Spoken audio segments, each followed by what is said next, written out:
साथियों बैठ जाइए।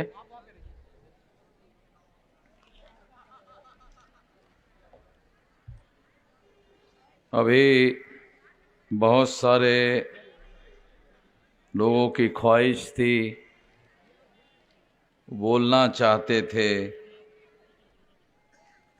हम भी उनको बुलवाना चाहते थे, मगर वेदर जल्दी ही उत्तर प्रदेश में वेदर 4 बजे से एकदम खराब होना शुरू कर देता है। इसलिए मजबूर होकर हम लोगों को 4 बजे ये कार्यक्रम समाप्त करना पड़ रहा है। जो लोग बोलना चाहते थे उनकी तरफ से मैं ही बोल रहा हूँ। कहावत है, हाथी के पाँव में सबके पाँव शामिल हो जाते हैं। तो इसलिए मैं आप जो बोलना चाहने वाले लोग थे उन सब लोगों की तरफ से भी अपनी बात आप लोगों के सामने, सभी लोगों की बात आप लोगों के सामने कर रहा हूं। साथियों, अंबेडकर नगर में आज राष्ट्रीय परिवर्तन मोर्चा की ये महारैली हो रही है और ये महारैली इस बात को सिद्ध करने का सबूत है कि उत्तर प्रदेश में आने वाले समय में परिवर्तन होने वाला है। लोग चाहते हैं परिवर्तन। तो उत्तर प्रदेश में अपोजिशन की सरकार बनेगी और हमारे समर्थन के बगैर कोई सरकार हम बनने देने वाले नहीं हैं। अगर अपोजिशन की सरकार बनी, जो कि बनने जा रही है, टीवी में और अखबारों में योगी की सरकार बन रही है। टीवी में और अखबारों में, ओपिनियन पोल में योगी की सरकार, मोदी की सरकार बन रही है, मगर जमीनी धरातल पर ये जो लोग यहाँ आए हैं और आ ही रहे हैं, तो उन लोगों ने ये निर्णय किया कि उत्तर प्रदेश में परिवर्तन करना है। तो परिवर्तन होना तय है। इस परिवर्तन को करने के लिए हम लोगों ने राष्ट्रीय परिवर्तन मोर्चा बनाया। उत्तर प्रदेश में शेड्यूल कास्ट के कुछ लोगों ने दल बनाए, बैकवर्ड क्लासेस के लोगों ने कुछ दल बनाए, माइनॉरिटी के लोगों ने कुछ दल बनाए। ऐसे 31 पार्टी के लोग मिलकर मेरे पास आए और उनका ये कहना था कि आपके नेतृत्व में उत्तर प्रदेश में चुनाव लड़ा जाएगा। तो हमने उनको कहा, हम तो राजनीतिक आदमी है नहीं, हम तो किसी राजनीतिक दल के सदस्य नहीं हैं। फिर भी उन्होंने कहा कि नहीं, आपके नेतृत्व में ही उत्तर प्रदेश में चुनाव लड़ा जाएगा। तो हम लोगों ने निर्णय लिया कि हमें अपने लोगों को, मूल निवासी बहुजन समाज के लोगों को शासक वर्ग बनाने के लिए ऐसा जरूर करना चाहिए।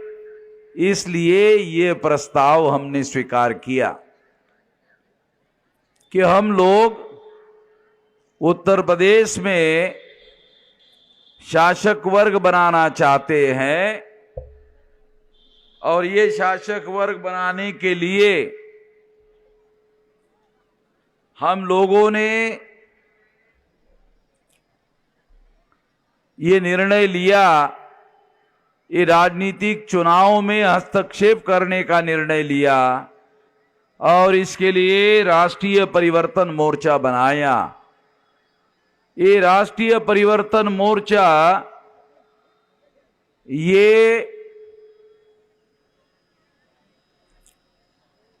एक गठबंधन है।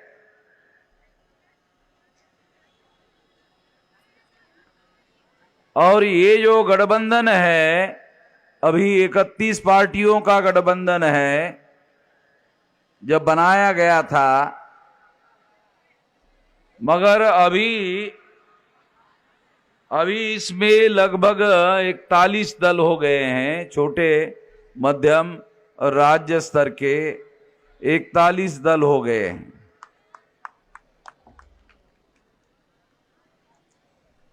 तो इस तरह से ये इतने सारे दलों का मिलकर राष्ट्रीय परिवर्तन मोर्चा गठबंधन बनाया गया है। जैसे सोनिया जी के नेतृत्व में यूपीए बनाया गया, यूनाइटेड प्रोग्रेसिव अलायंस, उसी तरह से अटल बिहारी और आडवाणी जी के द्वारा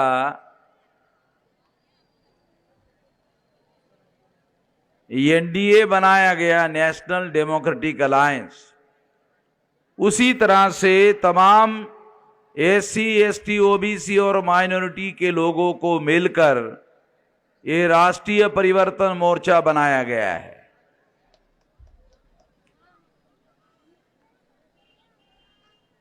ये राष्ट्रीय परिवर्तन मोर्चा अभी उसको उत्तर प्रदेश में आजमाया जा रहा है और फिर बाद में 2024 में दिल्ली में जो सरकार बनती है लोकसभा की, उसके लिए दोबारा प्रयोग किया जाएगा। इसलिए ये राष्ट्रीय परिवर्तन मोर्चा बनाया गया है। साथियों,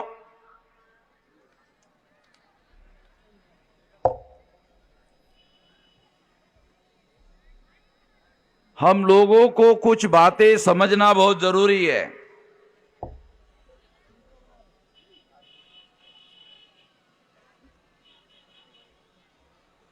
कुछ बातें मैं आप लोगों को इस देश में समझाना चाहता हूं।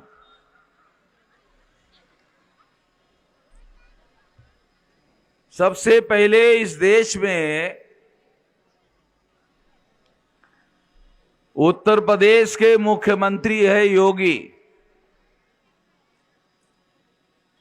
ये गोरखपुर के हैं ऐसे कहा जाता है, मगर ये गोरखपुर के नहीं है, ये उत्तरांचल के है, ये उत्तर प्रदेश है। और योगी आदित्यनाथ उत्तरांचल के हैं, दूसरे प्रदेश के हैं।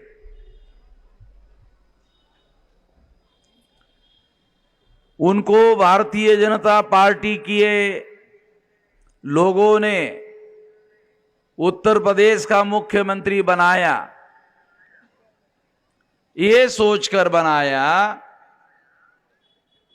कि उत्तर प्रदेश में जो 23 करोड़ की जनता है, उसमें एक भी लायक आदमी उनको दिखाई नहीं दिया जिसे मुख्यमंत्री बनाया जा सके। यानी भाजपा के जो लोग हैं, उनको 23 करोड़ की प्रजा में एक भी आदमी ऐसा दिखाई नहीं दिया जिनको मुख्यमंत्री बनाया जा सकता है। इवन भाजपा के अंदर नहीं मिला, क्योंकि योगी आदित्यनाथ तो गोरखपुर में हिंदू युवा वाहिनी नाम का संगठन चलाते हैं। वो भाजपा के बुनियादी सदस्य भी नहीं है। उनको मुख्यमंत्री बनाया और उत्तर प्रदेश में 23 करोड़ प्रजा का अवमान किया अपमान किया कि एक भी आदमी उनको लायक नहीं मिला। इस योगी आदित्यनाथ को उन्होंने मुख्यमंत्री बनाया। मैं कुछ दिन पहले गोरखपुर के एयरपोर्ट पर उतरा। जब मैं गोरखपुर के एयरपोर्ट पर उतरा तो एयरपोर्ट का नाम मैंने देखा बदल दिया गया। गोरखनाथ एयरपोर्ट के बजाय गोरक्षनाथ रख दिया गया। ये जो गोरखनाथ का नाम है ये बदलकर गोरक्षनाथ रख दिया गया। गोरखनाथ और गोरक्षनाथ, इसमें बहुत अंतर है। यानी जो गोरखनाथ थे उनको गाय की रक्षा करने वाला आदमी बना दिया गया। बैठ जाइए, बैठ जाइए, बैठ जाइए।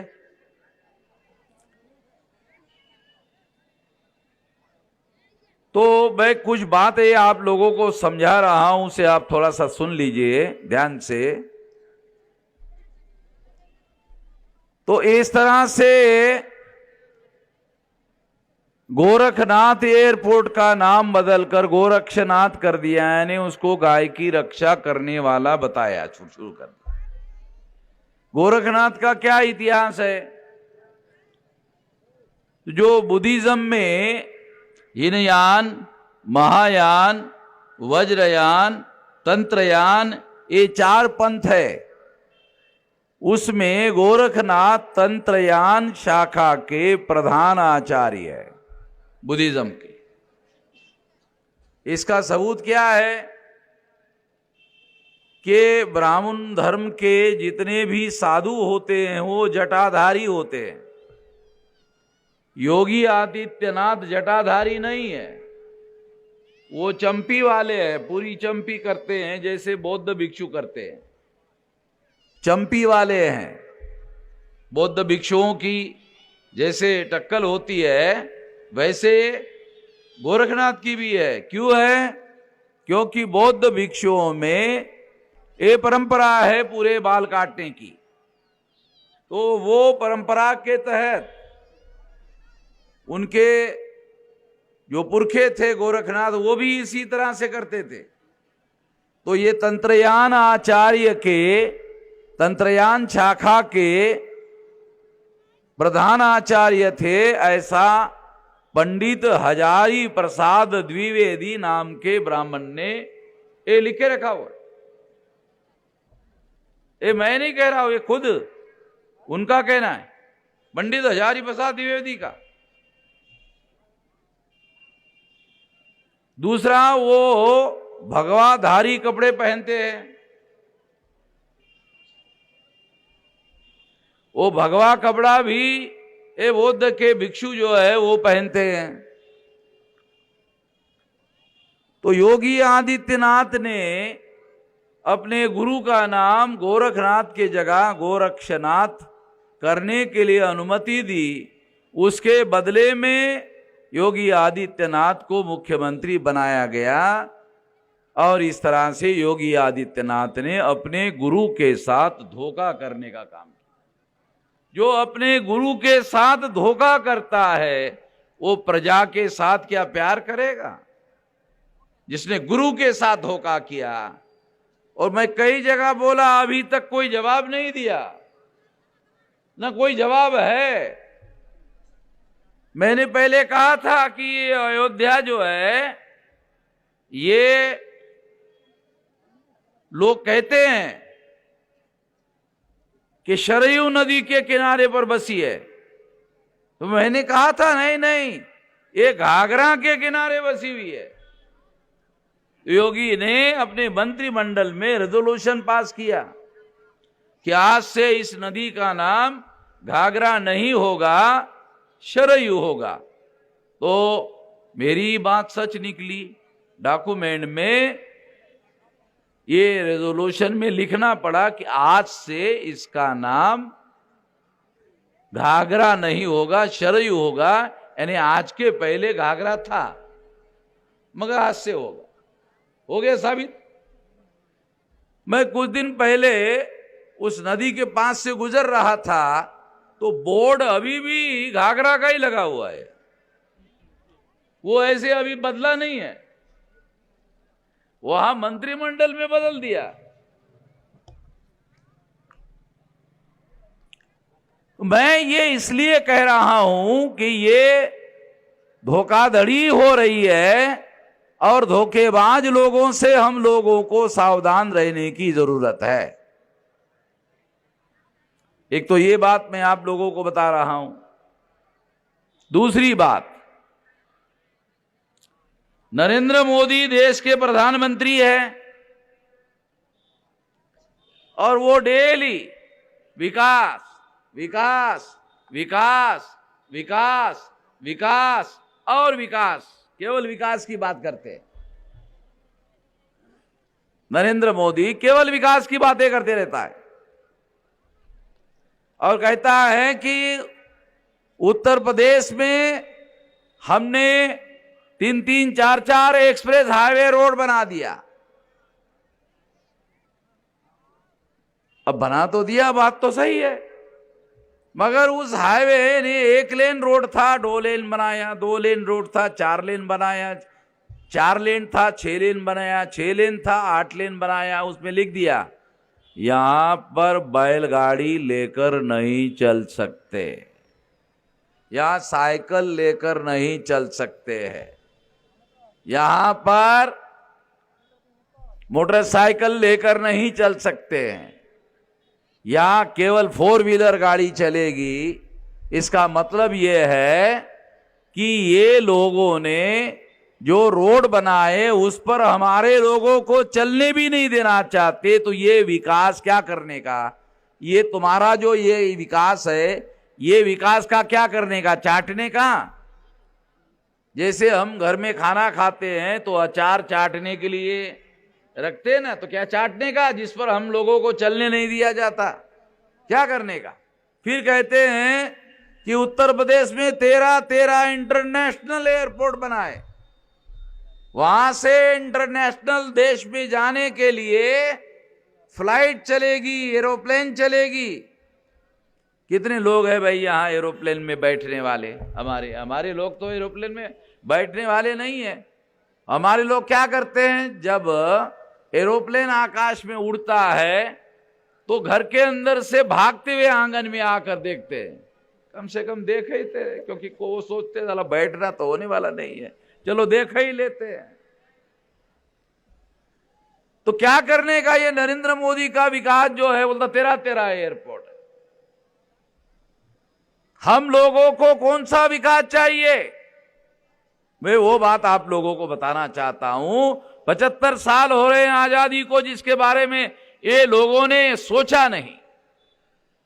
हमारे लोगों को बहुत कुछ नहीं चाहिए, हमारे लोगों को सम्मान से रोटी, कपड़ा और मकान चाहिए, वो भी हमें अपने मेहनत का चाहिए। ये लोग 5 किलो अनाज मुफ्त में दे रहे हैं। अरे ये मुफ्त का खाने से हराम का खून पैदा होगा। ये मुफ्त का 5 किलो नहीं चाहिए हम लोगों को। हम लोग हजारों सालों से मेहनत कश लोग हैं और मेहनत करके खाने वाले लोग हैं। हमको मेहनत करने के लिए रोजगार चाहिए। तुम मुफ्त में दे रहे हो, अरे हमको रोजगार चाहिए। 75 साल में तुम लोगों ने रोटी, कपड़ा और मकान इज्जत से देने का काम नहीं किया। नरेंद्र मोदी बड़ी बड़ी विकास की डींगे हाँकता है, मगर रोटी, कपड़ा और मकान की व्यवस्था नहीं कर पाया। दूसरा, हम लोगों को क्या चाहिए? शिक्षा। हमारे लोगों को शिक्षा चाहिए कि गांव में स्कूल चाहिए। 2 लाख गांवों में 75 साल की आजादी में सरकार का आंकड़ा है, 2 लाख गांवों में स्कूल ही नहीं है। 6.5 लाख गांव हैं।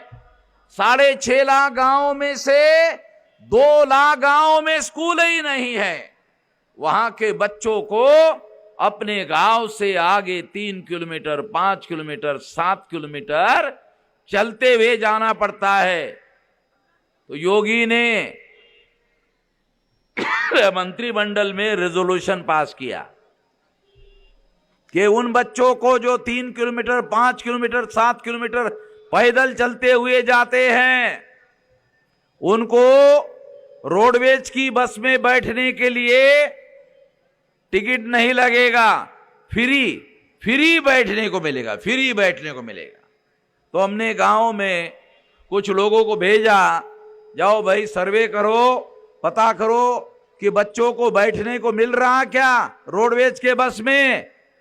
तो बच्चों ने बताया, माँ बाप ने बताया, हमारे गांव में तो गाड़ी आती ही नहीं है, रोडवेज की बस आती ही नहीं है, आएगी तो बैठने को मिलेगा, और गांव में गाड़ी आएगी ही नहीं तो बैठने को कहां से मिलेगा। जब गाड़ी आएगी तो फ्री में बैठेंगे, गाड़ी ही नहीं आएगी तो फ्री में कहां से बैठेंगे। कौन आदमी जाकर छानबीन करता है कि गांवों में बसें ही नहीं आ रही है। तो 2 लाख गांवों में स्कूलों की व्यवस्था नहीं 75 साल में। ये नरेंद्र मोदी बैकवर्ड क्लास का प्रधानमंत्री है। बैकवर्ड क्लास का है तो बैकवर्ड क्लास के ही लोगों को स्कूल चाहिए, स्कूल की व्यवस्था नहीं किया। काय का विकास कर रहे हो, किस चीज का विकास कर रहे हो। शिक्षा, स्वास्थ्य, कोई प्राइमरी हेल्थ सेंटर नहीं गांव में। मैं गांव का रहने वाला हूं, जहां है वहां डॉक्टर नहीं बैठता है, डॉक्टर तो दूर कंपाउंडर नहीं बैठता है। शिक्षा, स्वास्थ्य। तीसरी है रोजगार, रोजगार नहीं है। जब सरकार सारी कंपनियां बेचने का काम कर रही तो रोजगार कहां से मिलेगा। रोजगार नहीं है।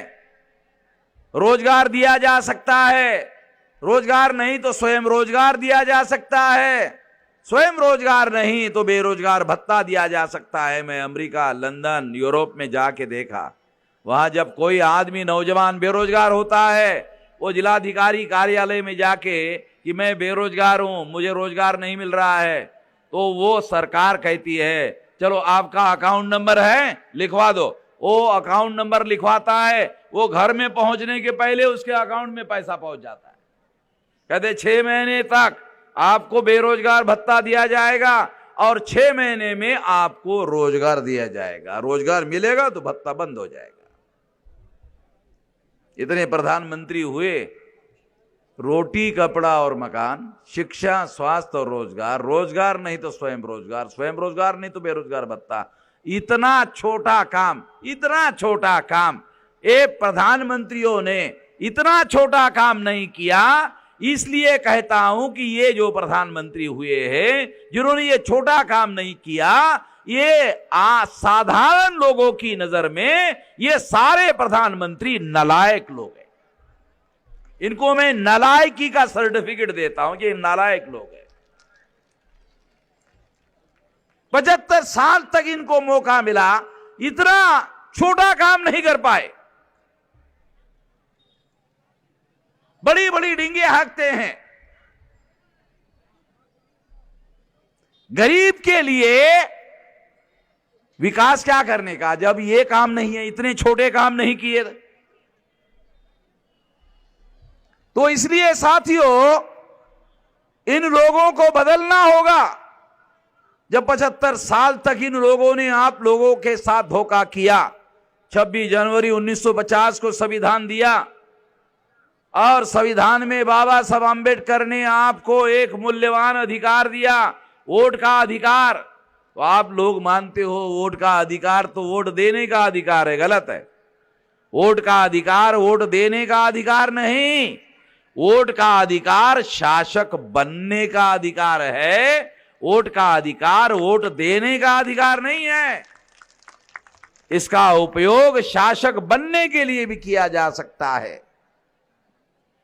और यदि आप वोट के अधिकार का उपयोग शासक बनने के लिए करोगे, अभी तक तो आपने दूसरों को बनाने के लिए किया, मगर ये अधिकार दूसरों को बनाने के लिए नहीं दिया गया है, आपको खुद शासक वर्ग बनने के लिए दिया गया है। इसके लिए अगर आप कोशिश करते हो, प्रयास करते हो, हां इसमें रुकावट ईवीएम मशीन की है, इन्हीं लोगों ने ईवीएम मशीन लाया और सुप्रीम कोर्ट में ईवीएम मशीन की लड़ाई मैंने लड़ी। मैंने ही ईवीएम मशीन को 24 अप्रैल 2017 को पेपर ट्रेल मशीन लगवाया। किसी अखबार वालों ने खबर नहीं छापी, मैंने ही लगवाया। 2019 के चुनाव में सारे देश भर में ईवीएम को जो पेपर ट्रेल मशीन लगी, पेपर ट्रेल क्यों लगाई गई? तो ईवीएम में घोटाला होता था। ईवीएम में इलेक्ट्रॉनिक रिकॉर्ड में आपका वोट किसी और के नाम पर ट्रांसफर होता था, वो रोकने के लिए पेपर ट्रेल मशीन लगाया गया।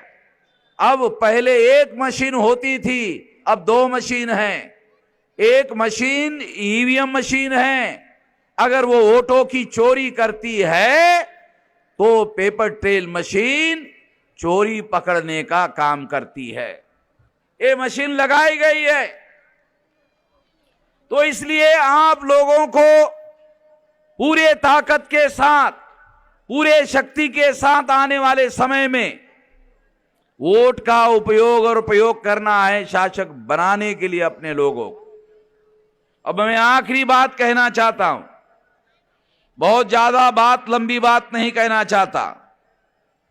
उत्तर प्रदेश में समाजवादी पार्टी की ये मान्यता है कि वो अकेले ही बीजेपी को परास्त कर सकती है। गलत बात है, 200% गलत है। बिल्कुल संभव नहीं है कि अकेले समाजवादी पार्टी बीजेपी को हरवा देगी, गलत बात है।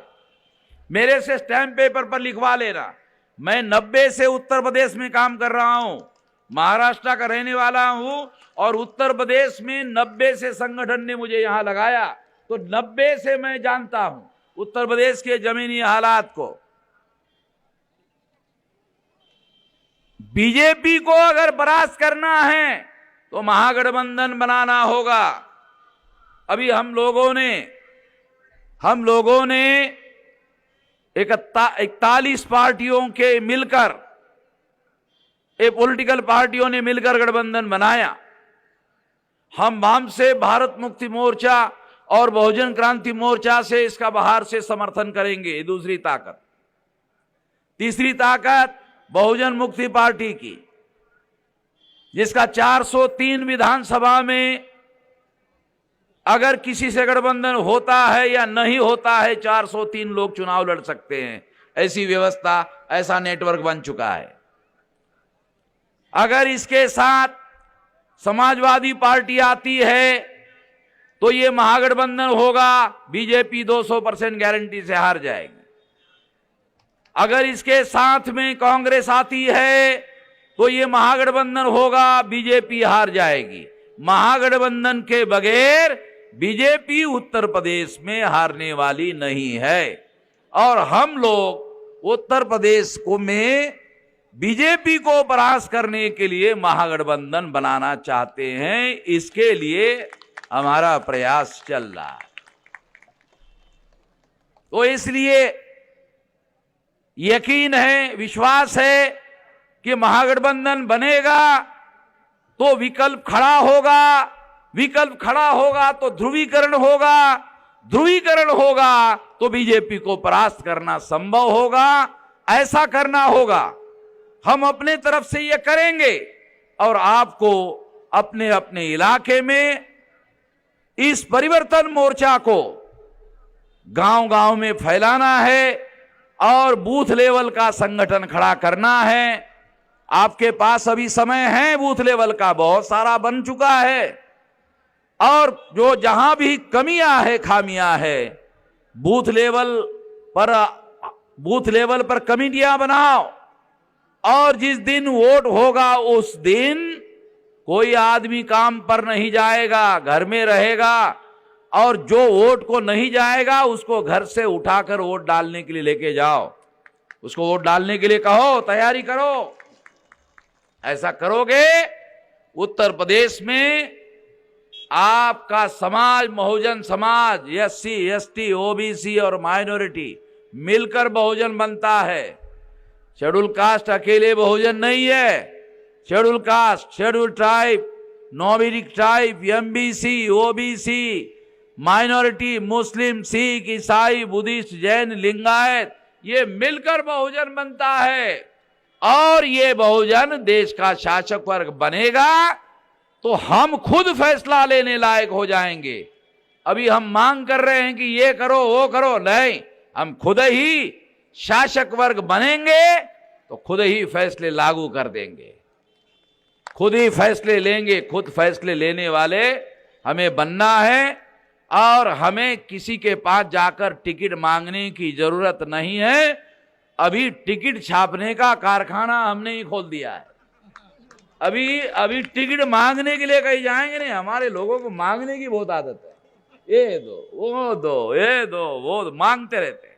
अभी हमने मांगने का कार्यक्रम बंद कर दिया है। अभी टिकट हम खुद ही छाप रहे हैं और खुद ही टिकट हम अपने लोगों को देंगे। अभी टिकट मांगने की जरूरत नहीं है। अभी हम मांगते रहना नहीं चाहते, मांगने वाले नहीं रहना चाहते, अब हम देने वाले बनना चाहते हैं। और इसके लिए फैसले करने वाला शासक वर्ग बनना होगा। ये बनाने के लिए ये मूवमेंट बनाई है और पिछले 45 साल लगाकर हमने 31 राज्यों में, 567 जिलों में, 4000 से ज्यादा तहसीलों में, 22,000 से ज्यादा ब्लॉक में और 1.5 लाख से ज्यादा गांवों में इतना विशाल संगठन खड़ा किया है। तो इतनी बड़ी ताकत ऑलरेडी खड़ी हो गई है। उत्तर प्रदेश के सेमीफाइनल में बीजेपी को हरवाओ, मैं आपको गारंटी देता हूं मोदी को दिल्ली में हरवा देंगे, 200% गारंटी। मैं एक साथ यूपी और दिल्ली के लिए यूपी में काम कर रहा हूं। यूपी में हारेंगे तो दिल्ली में 200% हरवाएंगे। और दोनों को बंदोबस्त करने के लिए मैं यहां उत्तर प्रदेश के मैदान में उतरा हुआ हूं। आप साथ सहयोग करोगे तो 200% गारंटी से सफलता मिलेगी। ऐसा आप करोगे, इस आशा और विश्वास के साथ आपने मेरी बात ध्यान से सुनी, इसके लिए आभार, धन्यवाद।